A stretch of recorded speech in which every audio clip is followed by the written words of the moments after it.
How did everyone look today? It was good. It was a good practice. I think the elements are obviously good for us.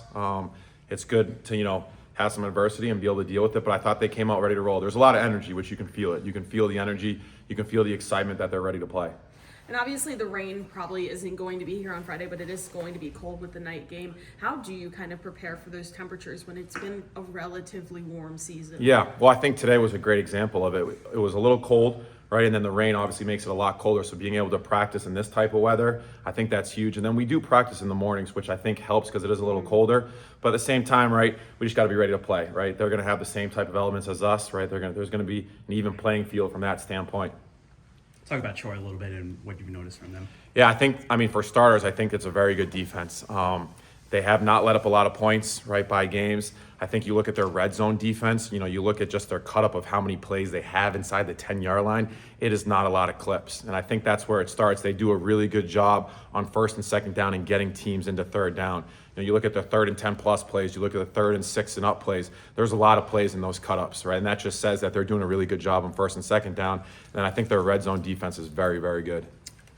I know when we talked to Coach yesterday, he was saying there's kind of similarities with ODU in terms of that play, that rover player they use. Does it help kind of seeing an opponent already that has the similar stuff? Yeah, absolutely. I think for starters, right, which makes them a little different is the fact that they're able, that's not their identity. That's not the only thing they do. Yeah. So they move him around from the ODU and coastal style of play, but at the same time, they'll move him and make it look like a 4-2-5, a normal, defense from some other things. So that's where they've blended it all that, you have to be prepared for a lot of different structures, a lot of different fronts. Now that you've had a couple days, what did kind of stick out to you from the win over Coastal? Say that again? What stuck out to you from the win over Coastal now that you've had a few days to watch film? I think just how we responded. There was probably an 8-minute stretch in there that everyone would say that we wish we did a little better. And I think the good part is when we got into the locker room is that there was no, it was just let's get out and ready to attack for the second half, right? It was, we understand what we need to change, what we need to fix, and now let's just go ahead and make it right. And that's exactly what they did. What have you liked out of Wiz? I know on Saturday it had another touchdown where it kind of required him to change his positioning in the air and still come down with the catch. Just what has it been about his development that you've liked and what he's grown into? Yeah, well, for starters, that play has kind of epitomized some of the plays he's made on the year. I think what he offers is the ability when the football's in the air, he has a really good ability to go track the football, right, and find a way to make the football right. We stress all the time with the quarterbacks, the worst thing is an overthrown football, right? If you throw an underthrown ball, you're giving the receiver a chance, and that's where his strengths and his skill set come into play. And I think that side of things, that's really about the trust, right, for the quarterback to be able to throw that and know that your receiver is going to come down with it. Going off of that, is he somebody that you thought could do this, like back in fall camp? I know just that wide receiver room was so deep, like we talked about it all year, and he's kind of a guy that's really emerged the last 4 weeks or so. Yeah, he's done a great job, right? And I think that for him, right, and this is what we talked about probably 5 or 6 weeks ago, it was really making sure we're getting in the playbook and understanding.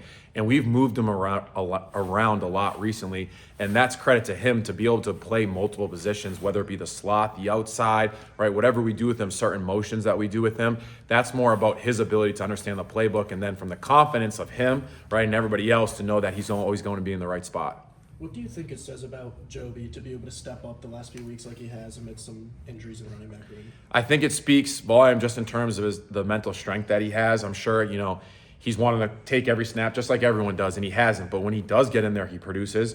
And when he does get in there, we don't lose a beat at all, right? And he's had multiple runs where he's ripping off 20-plus runs. So I think it really speaks just towards his preparation, that although he may not have got the first carry of the game, he is always ready and just ready to carry the football. So it really just speaks towards how he prepares and how he handles every situation that's been thrown at him. I know a lot of talk heading into the year was about kind of what Mikey Scott could do as a freshman, and to see him get that touchdown. I know after the game Chesney said that it was kind of like the epitome of joy and watching him.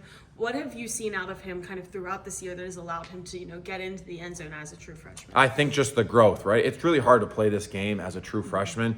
So first off, just the fact that he's on the football field, that says a lot. There's not a lot of true freshmen that are on the football field, right, and that have are able to reserve their red shirt. He's someone that isn't, which means he's played a lot of snaps.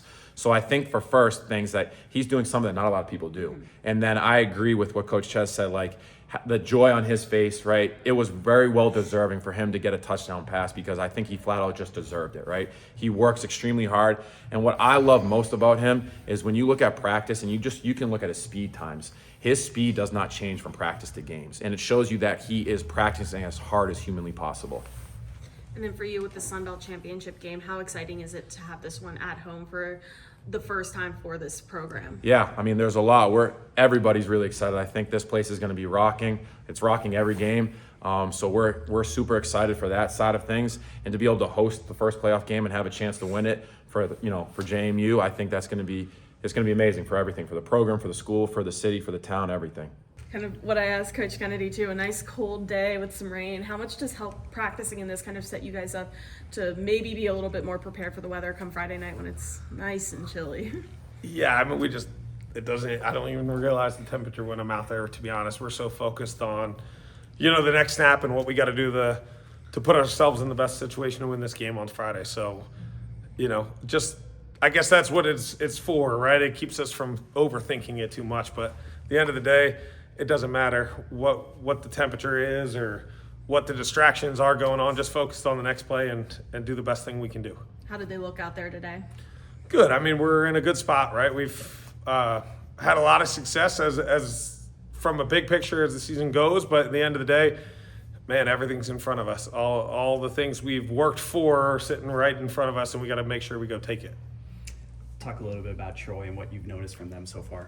Tough team, physical. A lot of respect for Coach Parker and what he's done and how he's rebuilt it so quickly. I think a lot of parallels to the way Coach Ches did it here. So a lot of physicality. They just find a way. A quarterback that makes plays when it counts most, and a number of skill players that can beat you in different ways. And I think whenever you play a team like this, like we gotta try to be tougher than them on Friday night. I know Coach Chesney said he saw some similarities with Troy and Washington State, specifically with that physicality. How beneficial is that, considering you just played Washington State just a couple weeks ago?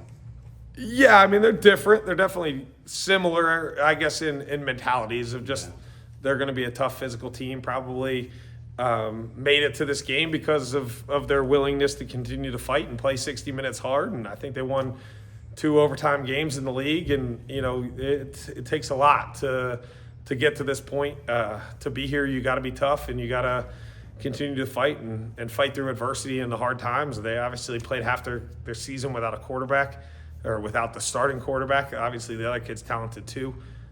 So when you're in a situation like that, you're ready for a 60-minute battle, and we got to be, on our toes. If it goes longer, it goes longer. We'll just got to find a way. Have you noticed maybe a different level, maybe heightened intensity or motivation going into the game this Friday? Well, we pride ourselves on, extreme intensity and intentionality at every practice. No, it's in a lot of ways we try to make every game the championship game. And that's how we practice. That's how we live. The air gets thin at the top of the mountain, and we're chasing thin air. So just keep climbing. How much of an advantage is it, especially for the defense, to play in front of the home crowd and have the fans disrupt? Yeah, I mean, what a better atmosphere, the best group of 5 atmosphere. It's clear, it's obvious when you watch it on TV. We got to use it to our advantage. Hopefully they can get us some false starts or something. Every inch helps.